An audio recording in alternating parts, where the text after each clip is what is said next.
Mga idol, ako pa umuwi dito sa bahay galing sa tindahan. At ako'y namimilipit na sa sakit ng tiyan. Biglang sumakit ang tiyan ko.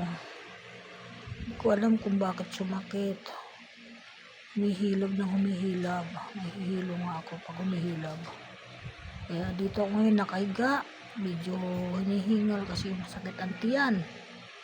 Sabi ko, hindi ako muna, magsasara nga muna ako. Sabi ko, sayang, medyo malakas pa naman ngayong araw na ito. Kaya lang, hindi ako makahiga doon, makaunat talaga doon sa aking pinipistuhan sa tindahan. Medyo nandito ako ngayon sa upuan, medyo malapad-lapad yung upuan ko, nakahiga at humihilab ang tiyan ko. Andito na yung asawa ko, dumating na. Sabi ko, ano kaya ang uulamin?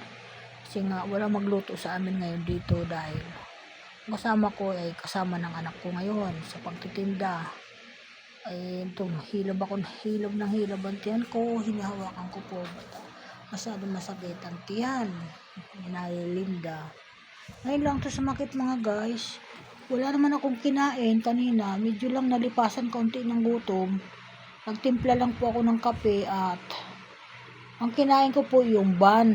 Tapos ang pinalaman ko po yung ham na niluto nung kasama ko, na pinaluto ko kaninang umaga, na yan po yung galing pa po yan sa aming mayor dito na namigay nung Pasko. Hindi naman yun masisira kasi nasa freezer naman yung nakalagay. Sabi ko, okay pa naman yung lasa niya, masarap pa naman yung lasa. Ayun lang po ang tinatandaan ko na nakain ko ngayon. Kaya wala naman iba, saka yung buns, yun lang po, saka kape, yun lang pong kinain ko kanina. Tapos humilab na po ng humilab yung tiyan ko.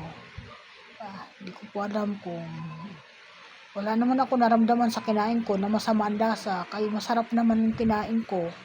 Sabi ko, naglagay pa nga ako ng gatas sa kape, kasi marami akong gatas na binili ng anak ko, na napakadami talaga. Kaya ang ginagawa ko, pag nagtitimpla ako ng poro, nilalagyan ko po ng gatas.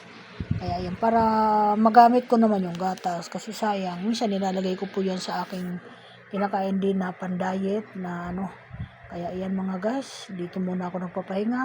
Ayan, sinsa muna sa inyo mga follower. Ayan, masakit ang tiyan ni Nanay Linda. Thank you so much. Bye-bye po. Ingat po kayo at ingat po sa mga anak ko. Thank you po.